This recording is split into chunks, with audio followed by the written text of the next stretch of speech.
وظیفہ بھی اہتمام سے کرتے ہیں اور صحیح مستند وظیفہ کرتے ہیں، پھر بھی ہمیں وظیفے سے فائدہ حاصل نہیں ہوتا،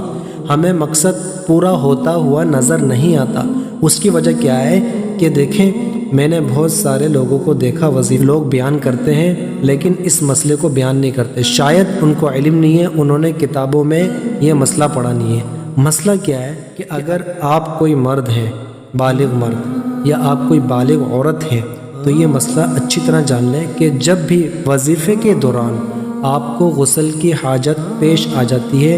تو صبح صادق ہونے سے پہلے، فجر سے پہلے یا اشراق سے پہلے آپ نے غسل لازمی کر لینا ہے۔ اگر آپ نے غسل نہیں کیا اور فجر قضا ہو گئی، اشراق کا وقت داخل ہو گیا،